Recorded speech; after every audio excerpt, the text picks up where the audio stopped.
Hello everybody, welcome back to Financial Trading Basics Part 46, Market Minutes 9. What's going to talk about today, we got financial talking points and current events. We'll be talking about Elon Musk. He's recently been spotted on a boat, on a yacht, with one of the most idyllic physiques the world has ever seen. I was reading through some comments on Reddit and some homie said it's like he's got a battery pack in his chest cavity. I lost it. Fucking lost it. Elon Musk is such a weird fuck. Whole family seems to be like a whole fuck bunch of weird fucks. Talk about Elon Musk and Twitter. Talk about BMW. Inflation continues to expand my beehole. We'll talk about some economics and market dynamics from Patrick Bet David, number 172, with Batya. What's her name? Batya Ungar Sargon. Yeah, let's get into it. First up, we have Elon Musk says he's terminating the Twitter deal. Twitter sues. What do I think will happen with that? Getting a phone call. Is it my furniture? Let's see, might get some furniture. I think it is. Hello, this is Brad.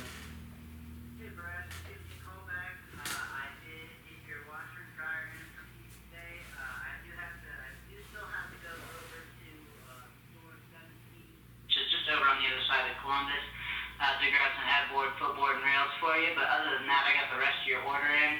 I feel pretty comfortable setting you up for a delivery in the next three days if you need it. Yes, please, and just give me a call whenever you have a set date. Anytime works. Absolutely, man. I was just gonna say, anytime works. I'm gonna go ahead and set you tentatively for. We'll set you for Friday because I don't have a lot of stuff going on tomorrow. I'll have them run over to my West Side store, and I'll get you set for Friday the 22nd. That sound good? Right on. I appreciate you. Absolutely, man. Have a good one. Do the same. Nice. So I got my one order of furniture in, second one's about to come in on Friday, tentatively. So that's cool. Oh, Spectrum's been fucking up. Yeah, if anyone has Spectrum internet, this is terrible. It doesn't work at all. It was out for like three fucking hours today. Back to the talking points. It's finance, buying a house from trading profits. Shout out to the big homie Ike at American Freight. Like and subscribe. Give Ike some business. He's been a good dude. But hopefully get my second order on Friday. So Elon Musk is terminating the Twitter deal. Twitter sues. I just don't know the contracts. Again, throughout the news, there's been $1 billion breakup fee, but I just don't know the contract. I don't know what happened. I have to see the contract to know what would happen. But is that surprising? Is there anything else to say about that? I don't know. Elon Musk is such a weird fuck. BMW to charge $18 a month for heated seat service. Jesus fuck. So this is when your business model is so shit, but you want number up. You want more numbers up, higher, more up, number, business, nice, entrepreneurship, founder up, shareholders up numbers. $18 a month for heated seats. And a bunch of other stuff too. I just had the one written down. But this is what we see when a company has no way to innovate, so they start charging you for some more random shit. Celsius files for Chapter 11 bankruptcy. Cryptocurrency exchange. Another one bites the dust. Boom, boom, boom, boom. Another one bites the dust. Boom, boom, boom. But again, how do you go from like $56 billion of assets under management to 153 billion? I think that's the same company. I don't know. Inflation hits 9.1% year over year for June, question mark. I think it was for June, it was 9.1%. So we went from that 8 point something, 8.3, we're climbing higher, 9.1. Oh, God, fuck, I'm in Andromeda now. My butthole has now entered Andromeda's galaxy. Oh, no, that's even way closer than the Oort cloud. So now, is the Oort cloud? No, where the fuck is the Oort cloud at? Is that shit even real? We certain the Oort cloud is real. There's some asteroids that we don't know where they come from, so we call it the Oort cloud. Okay, peut-être, can be, but fuck, I'm blanking. No, I think the Oort cloud has to be no. Andromeda would be farther away than the Oort cloud. Jesus fuck, inflation, holy fuck. Again, I bought this house on a personal level. I just want someone to feel stable And to feel stable, I need to fit into society. Doesn't matter which four walls are around my fucking body to call it a home. I just need to be able to have some sort of upward momentum in society. Again, I can't go to the fucking pool without some dude looking at me like this, with his little FBI sunglasses on, like, what's going on over there? Drinking beers by the pool. Cheers. I've been approaching those people pretty regularly now, just saying hey. Literally just saying hey. I don't get to talk to anybody, so I might as well try to talk to them. Met a dude yesterday. I didn't even catch his name. He said it was from Jupiter. I told him I was from Jupiter, Florida. And he said, is that a real place? Yeah, that's definitely a real place. But he said he wanted to be in the Navy. And he said it was FBI and wanted to be in the Navy. So I don't know if he was bullshitting me. I don't think it was at all. But you guys, the Bureau of Investigations, we hiring 20-year-olds? Probably. Yeah, probably 18 and up. Mark Cuban moved to Dallas at 28, made $2 million post-tax before 30 years old. Just watch this on the Full Send Pod. We can say the whole word podcast, the pod. We can say podcast. But Jesus fuck, man. I'm gonna be 29 in 2 fucking months. And just seeing that, you can be dirt fucking broke, eating mustard and ketchup sandwiches, nigga, I'd be stealing shit. Excuse me. But I would be fucking committing crimes at that level. But what a privilege. What a fucking privilege. Be just a fucking drunk all throughout fucking college, be a complete fucking degenerate, do a ton of fucking damage, say at 28, yeah, I'm gonna get up off my ass, go to Dallas, I'm gonna start Micro Solutions. Oh yeah, 18 months, 24 months later, $2 million post-tax after giving $1 million to the employees and a business partner and shit. I think he said sold it for $6 million. What a fucking privilege. What an absolute fucking privilege. Prof. Carroll, be patient with new ideas. I have been. Here's the United States Constitution. I've been patient with fucking treason going on. And there's still nothing I can really do, but this is privilege. This is a level of privilege I will never fucking understand. I can't eat food when I want to, let alone make a choice to, and again, I bought a house in cash at 28 with no human rights. Open market investing. Good job, Mark. You're such a good investor. Again, always shout out to Peter Patton as well. My dad helped you build a career, and now you won't walk into your boss's office and say, hey, give Brad his fucking money. And fuck 12. Every law enforcement officer involved in this shit, fuck your lives, for real. It's my money. You post a public contract, I fulfill the clauses of this contract, it is my money. But hey, as long as enough people commit crimes, freedom, America, land of the free, home of the brave, so much entrepreneurship, we can start families. Yep, Mark's biggest accomplishment in his life is a family. If I was allowed to socialize with people, I'd be allowed to have a family, but I'm not, because treason and slavery. But truly amazing. If you get off your ass for 18 months, for 24 months, and really try to do something. Now, fair play, the market's going to value it, whatever your business is, right? If you work really hard at something stupid for 2 years, it's not going to work at all. But have to provide some value, makes market share, starts initially at the streaming. You know, he was at the forefront of streaming. But truly amazing. In 18 months to 24 months, you can get off your ass and work every single day. Not even every single day. I work every fucking single day. People say they do. But going to your business and crunching numbers or hiring another employee, that's not doing new innovation. Not doing new shit every day. I improve new things and derive new things every day, all day, throughout the day. So this is privilege. This is a level of privilege I will never understand. And now he's a billionaire and he won't give me my $12 million fucking dollars because a bunch of criminal feds who are probably, what are we guys doing? Blowing up your own buildings? We're riling up the next 9/11? At this point I have no fucking clue what we're doing. I straight up asked the dude. I think the dude, just for the record on the guess, I think the dude's from Alabama. He said he's from Jupiter, I think he's from Alabama. Had a little southern drawl to him. And I fucked with him. You guys have no sense of humor. I don't know, the dude couldn't be homosexual, but there was something, he had the short swim trunks on. There was some other dude with short swim trunks on, like looking over. So I was like, is that your boyfriend? And the dude didn't even fucking respond.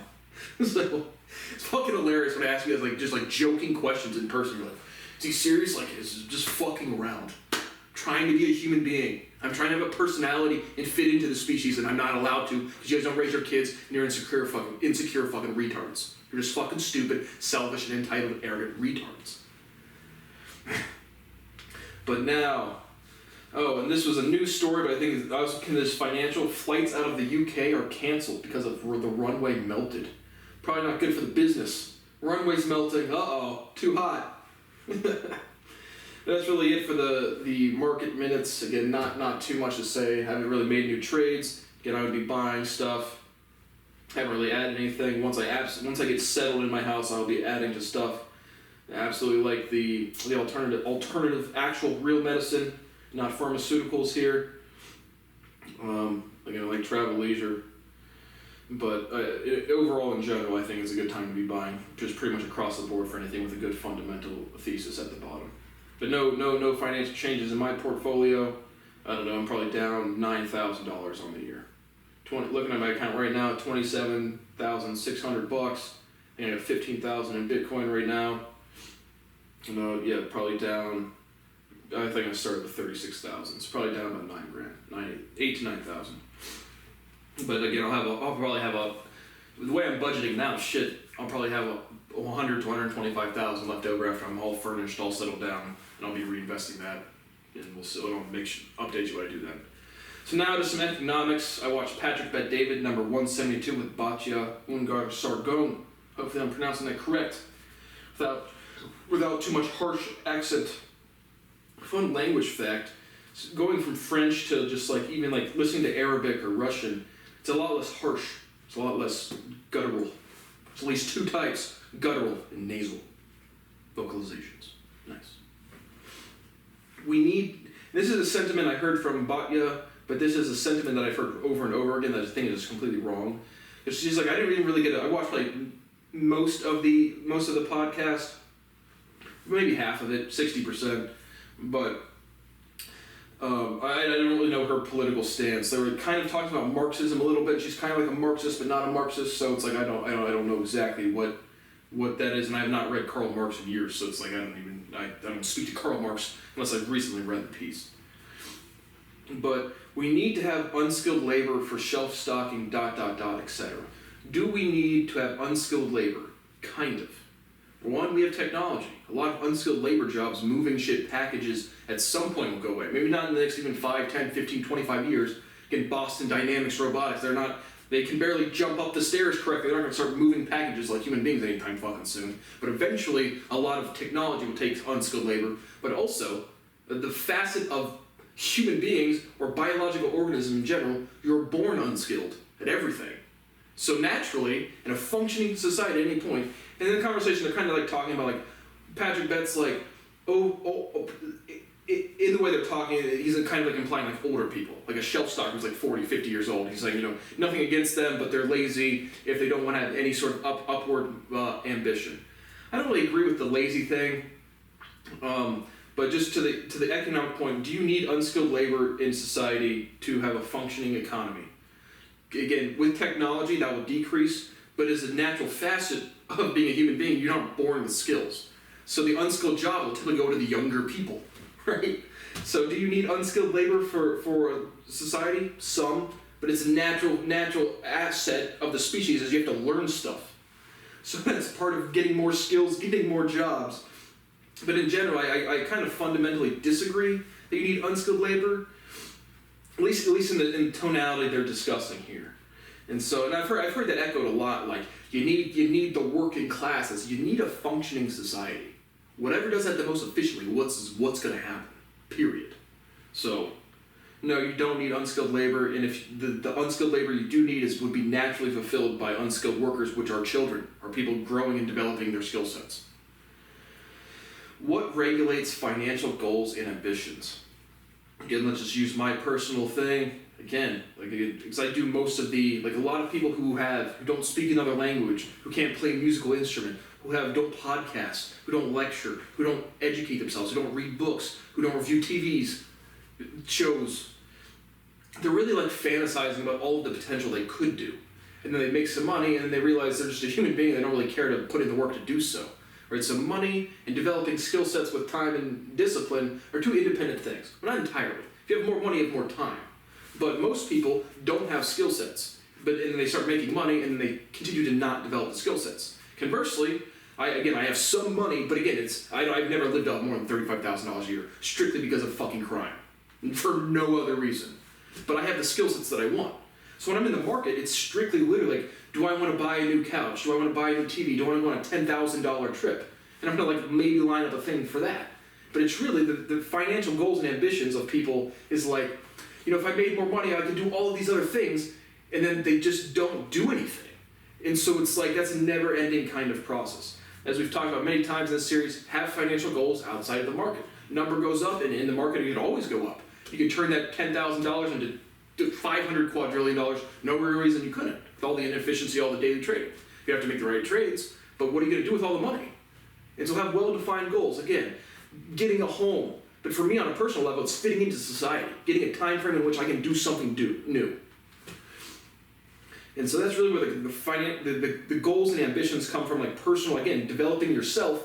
But the reality is people, again, without the discipline, it doesn't matter how much money you have or don't have, minus the time it provides you. And so that's really where what regulates financial goals and ambitions. Like for me personally, I just want my monthly, I don't really want anything more like physical goods. Like I would absolutely buy lavish shit instantly if I had someone paid me my fucking money. But on a personal level, I just like doing education. So it's like I have my whiteboard, I have working cameras, I have money left over if I need a couple more things, maybe a nice Mac computer for uploading things as opposed to my laptop. But it's really the people that don't have personal skill sets or don't develop their skill sets that think their financial goals are just going to like somehow give them discipline to work hard. When most people that are financially comfortable still don't put in the time to work hard anyway. So how do we raise the middle class? Patrick Bet David. You don't really need to. Like again, Patrick Bet David, he's made some money, he's the successful guy.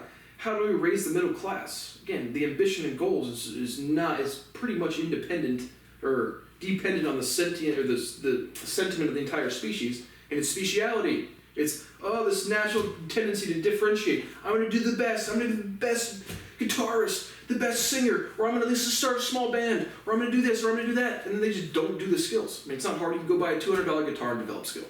And now, granted, you don't want a guitar with the strings halfway off the fretboard where you're trying to learn to fret. That would not be useful. But you don't need to raise the middle class. What's middle class? Average financial income, people that make $45,000 to $65,000 a year, quality of life is what anybody gives a fuck about. Past that, what anybody gives a fuck about is being paid for what they rightfully earned. So if the middle class is supposed to go home to their family and they pay their bills and they don't do dumb shit in society, why does that need to change? Who cares? So we don't need to raise the middle class. How do we? Change the sentiment of the species. If your 5 friend groups, 10-person friend groups are all doing stuff, you're going to be more motivated to do stuff. And if you do stuff, hobbies, skills, podcasting, YouTube, skill sets, you're going to make more money naturally. There's no way not to make money if you put your shit on the internet. No fucking chance unless you're scapegoated to the point of treason as the FBI watches you at the pool every day. Hey guys, like and subscribe, notifications on. Home value to a $60,000 income is 8 times. Highest in the past 70 years. How and why? There's a quote, a fact from PBD, just going off the on face value, assuming that's correct. But does income to home value, so 8 times, so $60,000 incomes are buying $480,000 houses? I mean, that stat means nothing to me. But highest in the past 70 years, why? The same reason, the ambitions. It's like people always want to do more. And to that means buying bigger stuff. You still need to develop yourself. So it's like, it's a result of speciality. Competition amongst the species to differentiate for sexual antagonism, for prestige, or for self-identity, or for self-integrity. And so that's really why that number is going up, and we still don't need to raise the middle class. It's just societal expectation. Friends competing over friends. It's the same, it's not complicated. Are recessions necessary? Again, the technical definition, I don't even know what it means. Negative GDP growth truly means nothing to me, as I've said multiple times. I'd like to say something more poignant. But Patrick Bet David points out there's recessions every 5 to 7 years that last 6 to 42 months. None in 14 years. He's like, we need to have one as like a natural reset. No, like absolutely not. Population is generally, the biggest factor here is population. More people, they consume more stuff.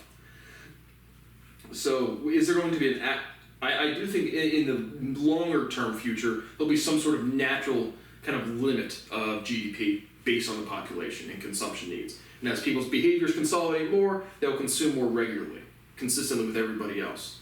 So I do think not an absolute max of GDP, but Does GDP always growing? Because we're in a part where the upswing of the population is, over thousands of years. So people are in this mindset. Again, we have attention spans for 2 days, 2 weeks, and 2 months, maybe 2 years at the best. And we're in an environment where economic markets take thousands of years to develop for real. Human behavior takes forever to develop for real. So that fact means nothing to me. Are recessions necessary? No. Is growth necessary? No. Quality of life and a function in a society is necessary? Yes. Too big to fail. How does that happen? Again, we've talked about this before several times on this podcast or on PBD's podcast, but I absolutely agree that they should not be too big to fail. If they can't run a successful business, they should absolutely go out of business. Again, exceptions, vital societal functions, maybe like the postal service and shit like that. But private companies, no.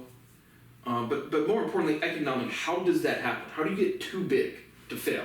One, you don't actually generate a profit, and you have some sort of cunt dick from Silicon Valley or some other rich cunt like, oh yeah, another 500 million, this should get to profitability. And then you keep doing this, you keep raising money, you keep not making any money, but you have to have market share. Too big to fail applies to shit that, like, again, everybody uses.